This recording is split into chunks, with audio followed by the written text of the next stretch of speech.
A cabin with no fire, no smoke rising from its chimney, and yet the snow around it is melting.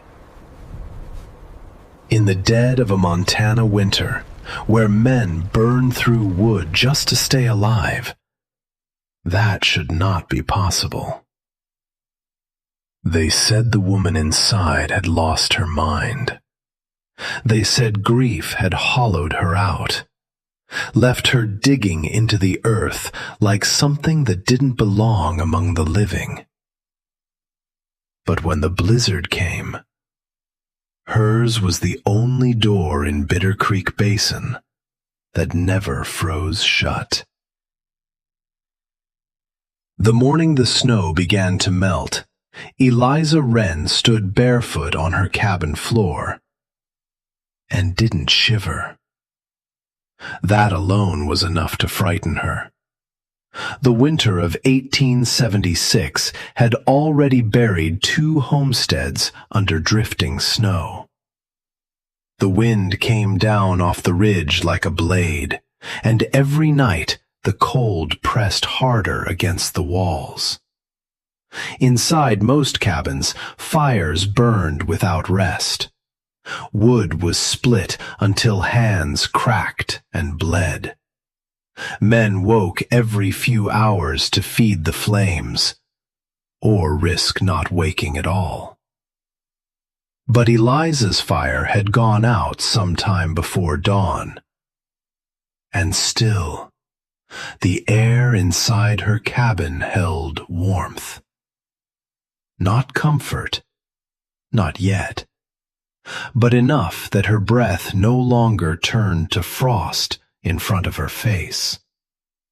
Enough that the boards beneath her feet felt wrong. She knelt slowly, pressing her palm flat against the wood. Warm, not from above, from below. Jonah Wren had died 3 months earlier, in that same room, on that same floor. The doctor called it lung fever, said the cold made it worse, said the drafts carried death in through every crack in the walls. He spoke carefully, clinically. Then he left and sent the bill. Eliza buried her husband before the ground had fully thawed. She did it with help, but she remembered the sound of the shovel hitting frozen soil more than anything else. That hollow, ringing sound, like the earth itself didn't want to be opened. She found Jonah's papers a week later, tucked between ledgers, folded into the spine of an old journal, covered in cramped handwriting and uneven sketches. At first, they made no sense. Lines drawn beneath rectangles, arrows pointing through the ground, notes scribbled in the margins about heat, pressure, flow. She nearly burned them for kindling. But one sentence stopped her. The ground does not freeze as deeply as men believe. Jonah had been a reader, a man who trusted ideas more than comfort. He had written about hot springs, about places where the earth itself pushed heat upward through stone. He had written about old systems, Roman villas of all things, where warmth moved beneath the floor instead of above it. Not fire, not smoke. Heat, carried through channels, hidden where the cold could not touch it. Eliza read every page by candlelight, long after the cabin had gone silent. She traced the lines with her finger. Jonah had imagined, from the spring 1/2 mile beyond the ridge, down through rock and into the space beneath their home. He had never finished it, not even close. Some of the numbers didn't match. Some of the angles were guessed. There were places where the ink trailed off, as if even he had stopped believing in it. But he had written one thing again and again and again. This heat is constant. Eliza sat there until the candle burned low, until the cold began creeping back into the room. She could feel it returning, pressing in through the walls, settling into her bones the way it always did. The same cold that had taken Jonah, the same cold that would take her if nothing changed. She looked at the floor beneath her, then back at the pages in her hands. By morning, she had already decided. She did not tell anyone, not at first. She began by walking the distance Jonah had marked, half a mile out, over the ridge, through shale that shifted under her boots. The hot spring was easy to find. You could see it before you reached it. Steam rising in the open air, twisting upward against the cold sky like breath from something buried deep below.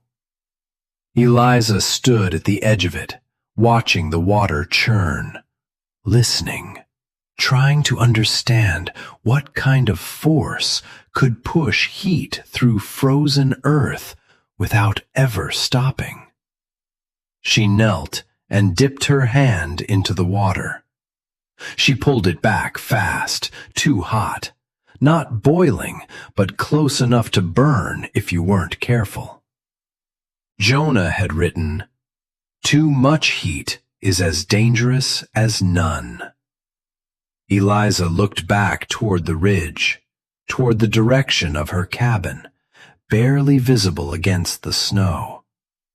Half a mile of rock stood between them, solid, unbroken, unforgiving. Most men in Bitter Creek would have called the idea impossible. Most had enough trouble keeping themselves alive without trying to pull heat out of the ground like it owed them something. Eliza Wren picked up a stone and began marking a path. She started digging 3 days later, not outside, not where anyone could see. She tore up the boards beneath her cabin floor, one plank at a time, until the frozen earth beneath it stared back at her, dark, still, waiting. The first strike of the pickaxe echoed through the room like a gunshot. She stopped, listened, half expecting someone to come knocking. No one did. So she struck again, and again, and again. By nightfall, her hands were already raw. By the second day, they were bleeding. She wrapped them in cloth, tight enough to hold the skin together, and kept going. Above her, the world remained unchanged. Wind, snow, cold that never loosened its grip. But beneath her, inch by inch, Eliza Wren began carving a path toward something the rest of the valley would not believe until it was the only thing keeping them alive. By the end of the first week, Eliza understood something the drawings had never told her. The earth was not still. It resisted. The soil beneath her cabin gave way easily at first, dark, compact, almost willing. But a foot deeper, the ground changed. Stone, not loose, not kind. Shale layered tight as bone. Her pick struck it and bounced. The sound rang up through her arms, into her shoulders, into her teeth. She tried again, harder. This time the edge caught, but only enough to splinter a thin line across the surface. No more. Eliza sat back in the dirt, breathing through clenched teeth. Jonah's notes hadn't mentioned this, not clearly, just a single line scribbled near the margin. Stone composition uncertain beyond 20 inches. Uncertain. She ran her fingers along the crack she'd made, felt the grain of it, the direction it wanted to break. That was the first lesson. Not force. Direction. The next morning, she walked into town for the first time since she'd begun. Her hands were wrapped thick in cloth, her sleeves still dusted with earth. She didn't try to hide it. The general store went quiet when she stepped inside. Not completely, but enough. A man near the stove glanced down at her hands, then back up at her face. He didn't say anything. He didn't need to. They all knew, or thought they did. She asked for tools, not the kind meant for chopping wood, something heavier, something made for stone. The shopkeeper hesitated. "Planning to quarry?" he asked. Eliza shook her head. "No." She didn't explain. By afternoon, she stood outside the blacksmith's shed. Heat spilled out from the open door, bright against the cold. Inside, Thomas Hale worked at the forge, hammer rising and falling in steady rhythm. He looked up once when she entered, eyes flicking to her hands, then back to the metal. "You'll ruin those," he said, not unkindly, just stating fact. "They're already ruined," Eliza replied. That made him pause. She set Jonah's sketch on the workbench, carefully flattened it with her palm. "I need something that can break this," she said. Thomas wiped his hands on a rag, leaned in to study the page.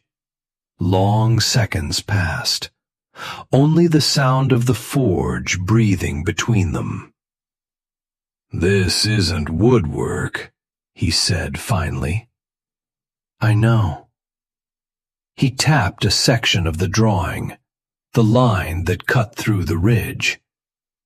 "You dig this wrong, it comes down on you." "I know." Another pause. Thomas straightened, looked at her properly this time, not as a widow, not as something fragile, as someone already standing inside the work. He turned back to his tools, reached for a heavier head, denser steel. "I'll temper it for rock," he said. Eliza nodded. She left with a new pick and no more questions asked. By the second week, she stopped trying to fight the stone. She learned to listen to it. Every strike changed the sound. A dull thud meant density. A sharper crack meant weakness. She followed those sounds, chasing fractures invisible to the eye. Hours passed in darkness beneath the cabin, only a lantern at her side, and the slow widening of a tunnel no one else could see. Her hands changed. The skin split, healed, split again. By the time the first calluses formed, she no longer felt the smaller cuts. Above her, the town continued as it always had. Men hauling wood, women hauling water, smoke rising from every chimney, thick and constant. Below, Eliza moved forward inches at a time. By midsummer, she had carved nearly 30 feet. It didn't feel like progress, not compared to the distance ahead. Half a mile, through stone, alone. There were nights she lay on the floorboards, too tired to climb into bed, too tired to think. Those were the nights doubt came easiest. What if Jonah had been wrong? What if the heat didn't travel the way he believed? What if the tunnel filled with cold air instead, and stayed that way forever? She would die in the same place he had, only slower. Those thoughts never stayed long, because every morning she woke up cold, and the memory of that cold was enough. By late August, something changed. It wasn't sudden, not at first, just a difference in the air, so slight she almost ignored it. The tunnel felt less sharp, not warm, not yet, but no longer biting at her lungs with every breath. She stopped working, held still, listened. Nothing. Only her own breathing. But when she pressed her hand against the wall, she felt it. A faint trace of heat. Not imagined, not from her body, from the stone itself. Eliza pulled her hand back slowly, eyes fixed on the tunnel ahead. She was still far from the spring, too far, which meant only one thing. The heat was traveling, even through the rock. Jonah had been right.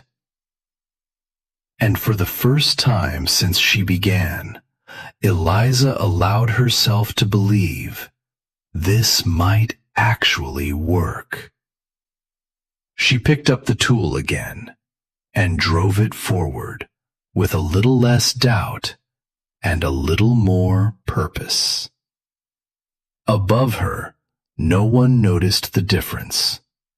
They still spoke her name in lowered voices, still shook their heads when she passed.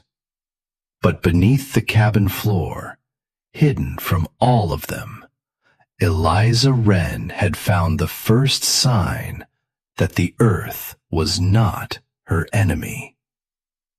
It was waiting, and she was getting closer. By early autumn, the tunnel had grown long enough that Eliza no longer heard the outside world. No wind, no footsteps above, no voices from the valley. Only the hollow echo of her own movements and the steady rhythm of steel against stone. It should have felt like progress. Instead, it felt like being buried alive. The deeper she went, the narrower the space became.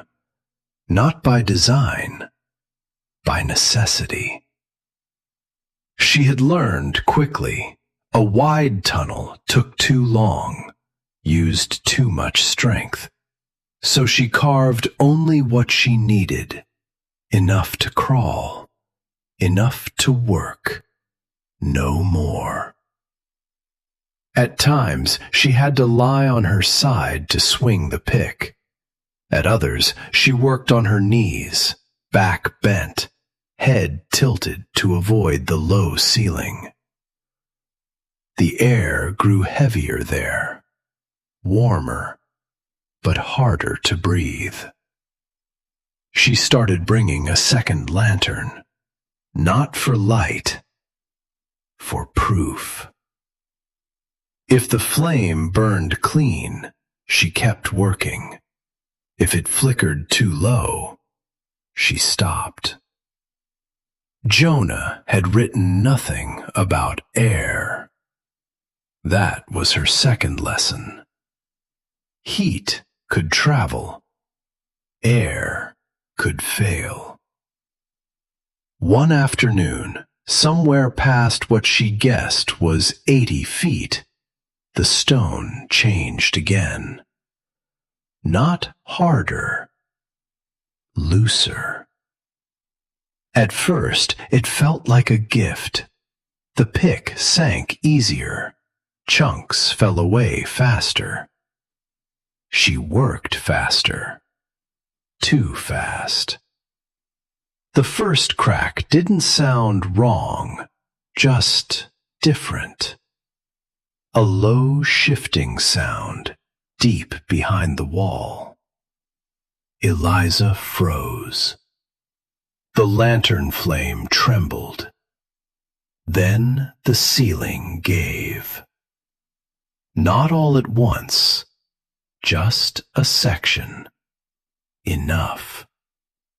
Stone and dirt collapsed forward, filling the space where her hands had been moments before.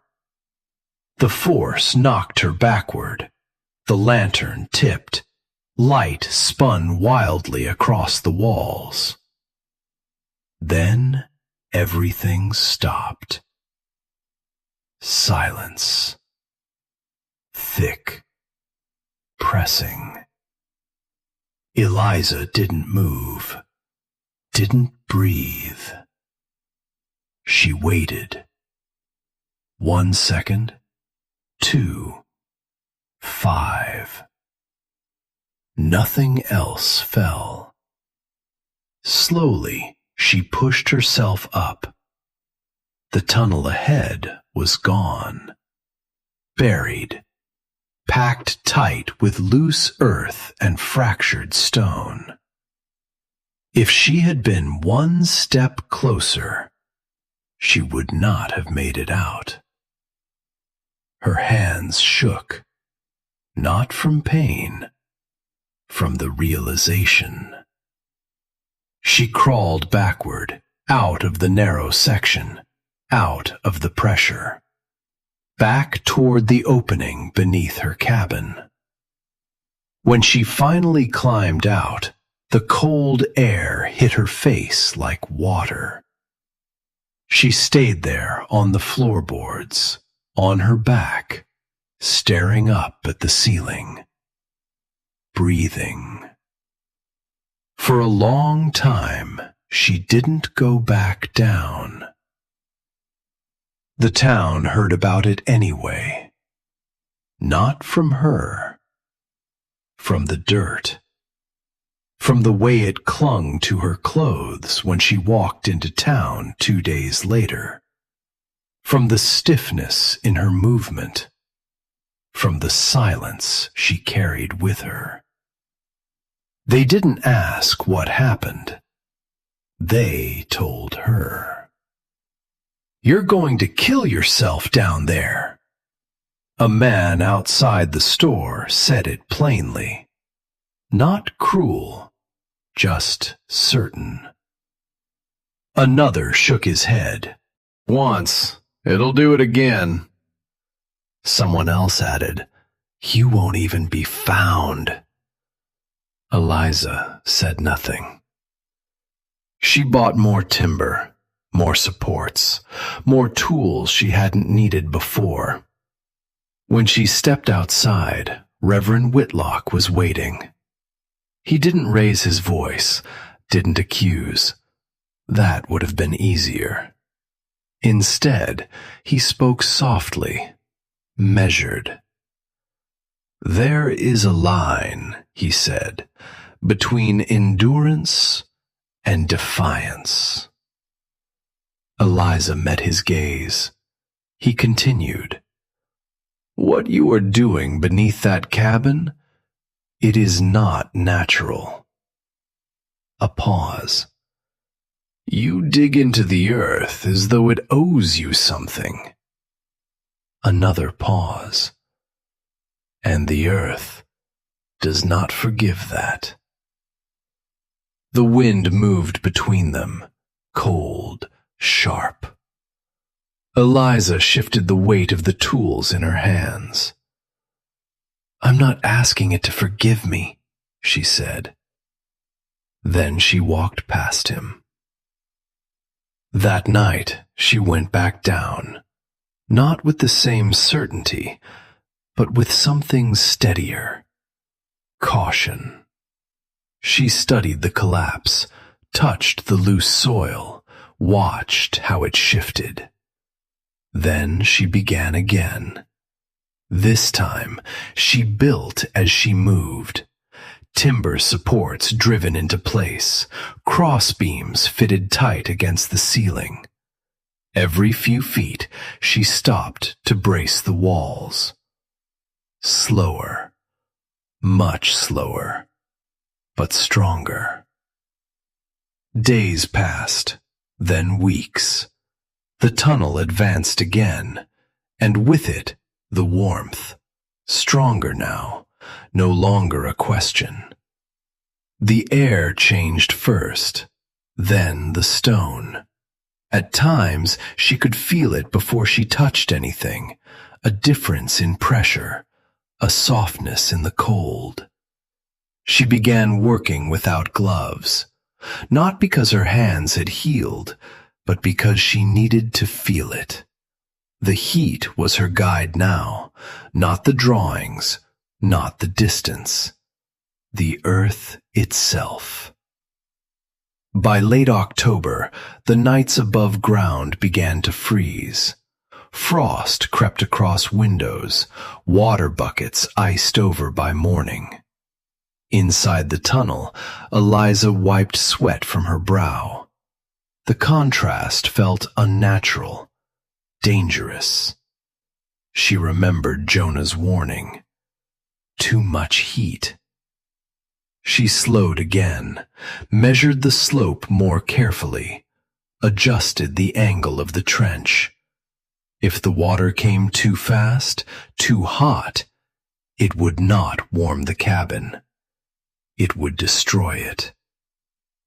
The first snow fell before she reached the chamber, light at first, then heavier. The valley grew quieter with each passing day. Doors closed earlier, fires burned longer. And beneath one small cabin at the edge of Bitter Creek, Eliza Wren kept digging, through stone that was no longer cold, toward a source of heat no one else believed in. While above her, the winter was already beginning to tighten its grip. The blizzard arrived without warning. No long build-up, no gentle shift in the wind, just a sudden drop in light, and then the sky closed. By midday, the ridge had vanished behind a wall of white. By nightfall, the world outside Bitter Creek no longer existed. Wind tore across the valley at a constant scream. Snow didn't fall. It moved sideways. It found every seam in every wall, every weakness, every place where wood met air. Inside most cabins, fires burned without rest. Men fed them until their arms shook, until their eyes wouldn't stay open. Because if the fire died, so would they. Beneath her floor, Eliza heard none of it. Only the water. It had reached her 3 days before the storm. Not clean, not controlled, but enough. The first trickle had come through the channel like a whisper, warm against the stone. She had opened the passage too quickly. The water surged, hotter than she expected, faster than she could manage. Steam filled the lower trench. The stones hissed. Eliza dropped to her knees, hands already moving, blocking sections with clay, redirecting flow with rock, trying to slow something that did not want to be slowed. For a moment, she thought she had made a mistake she couldn't undo. Too much heat, too much pressure. The same system that could save her could split the floor apart. She worked through the night. No sleep, no pause. Only the constant sound of water moving beneath her. By morning, the flow had steadied. Not perfect, but controlled. The stones beneath the floor held warmth now, not burning. Not dangerous, sustainable, and just in time. The storm sealed the valley by the second day. Drifts rose higher than fences. Doors vanished behind packed snow. At the Hale cabin, the fire went out once. Only for a few minutes. But it was enough. Their youngest boy stopped responding, stopped moving. By the time they realized, his skin had already gone pale. Too pale. Thomas Hale wrapped the child in blankets, pulled him close to the fire, but the heat came too slowly. The wind outside made it impossible to leave. Or so they thought. Eliza heard the knocking just after dusk. Not loud. Weak. She opened the door against resistance. Snow pressed hard against the wood. Thomas stood there, face cut raw by wind. Child in his arms. "He's not waking," he said. No explanation, no time. Eliza stepped aside. "Inside," she said. The moment they crossed the threshold, Thomas stopped. He felt it. Not the kind of heat a fire gives. No flicker, no smoke, just a steady, rising warmth, like standing above something alive. Eliza cleared a space near the center of the room. "Here," she said.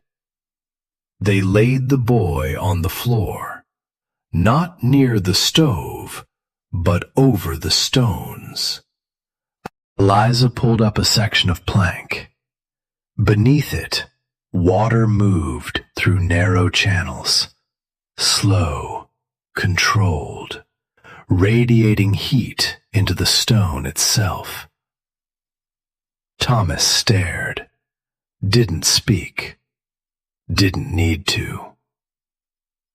"Not too close," Eliza said quietly. "Let it come back slowly." She wrapped the child again, not tight, not suffocating. Then waited.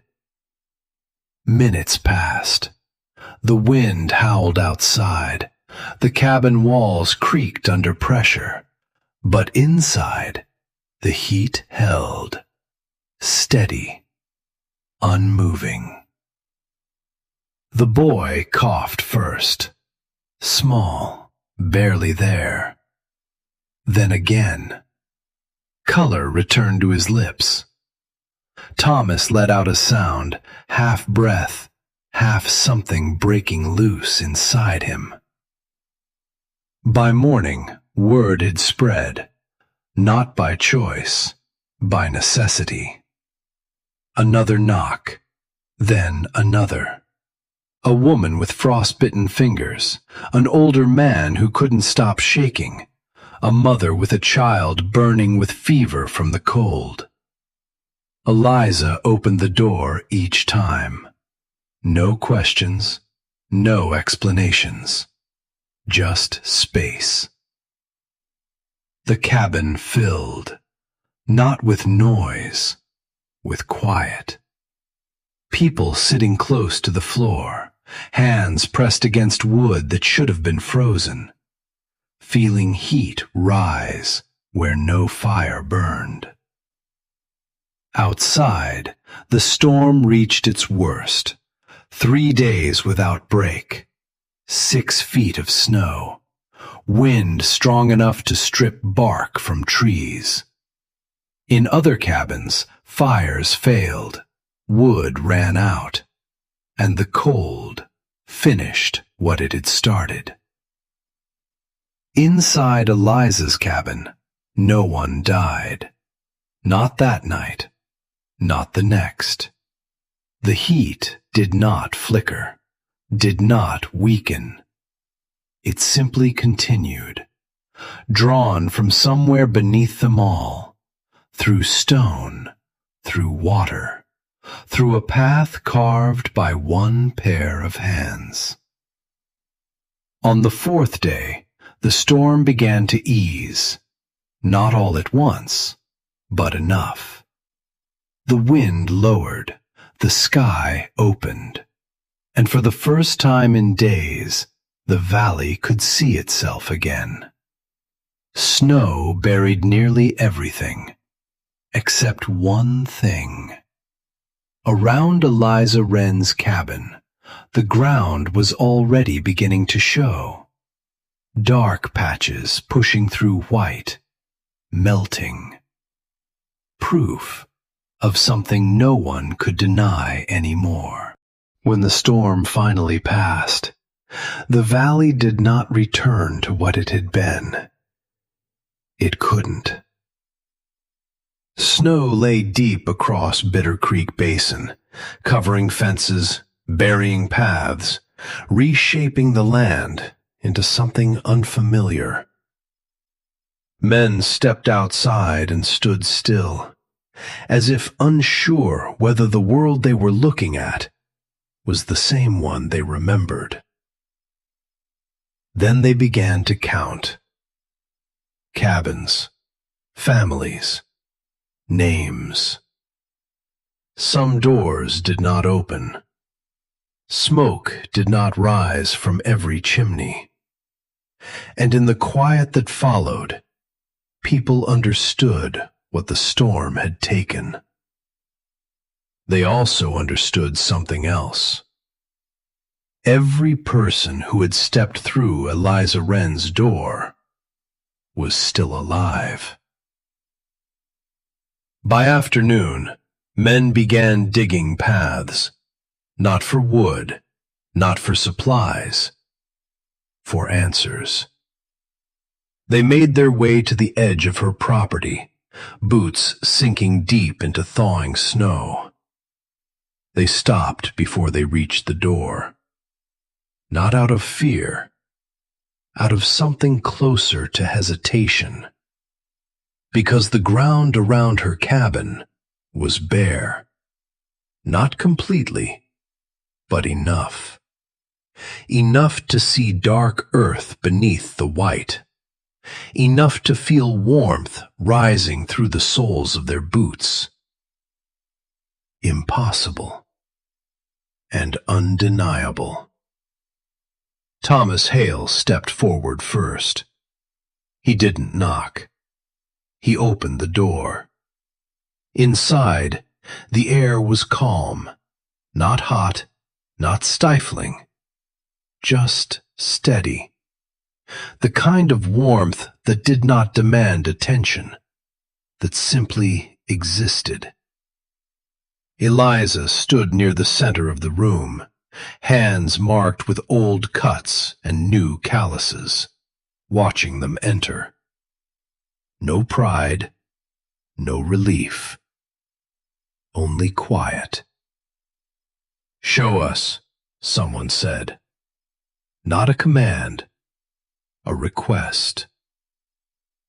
Eliza nodded. She knelt by the floor and lifted one of the planks. Steam did not burst out. There was no spectacle.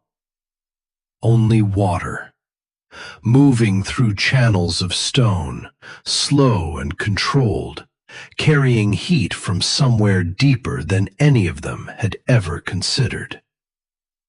The men leaned closer, felt it. One by one, the truth did not need explaining.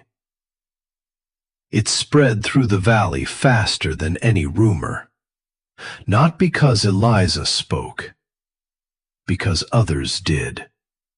Because those who had stood inside that cabin could not forget what it felt like to be warm when everything else was dying.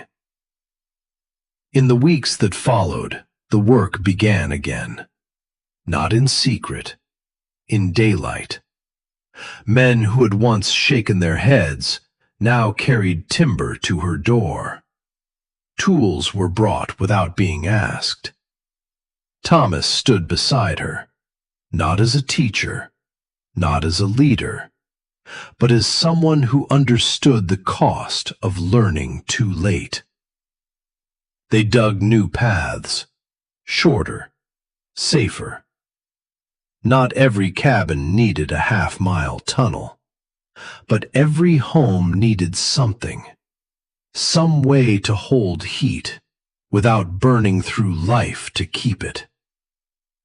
Eliza showed them what she could, where to brace, where to slow the flow, where the heat would rise, and where it would break things apart if left unchecked. She did not speak often. She didn't need to. Her hands explained enough. By the time the last of the snow began to melt, 3 more cabins held warmth beneath their floors. Not perfect, not yet, but alive. Reverend Whitlock stood at the edge of the work one afternoon, watching men dig into ground he had once warned them not to touch. He said nothing. There was nothing left to say. The valley changed slowly after that, not all at once, but enough. Enough that the next winter felt different. Not easier, never easy, but understood. Eliza Wren remained where she had always been, in the same cabin, on the same ground. She repaired what needed repairing, adjusted what needed balance, listened, because the system was never finished.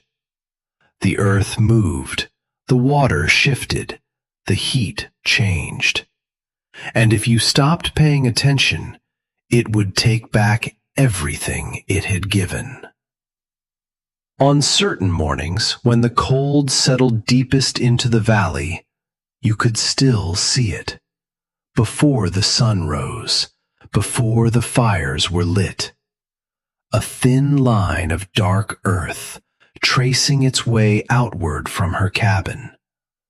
Snow melting where no flame burned. A quiet signal to anyone willing to notice that survival did not always come from fighting the cold. Sometimes It came from understanding what lay beneath it and learning how to bring it to the surface.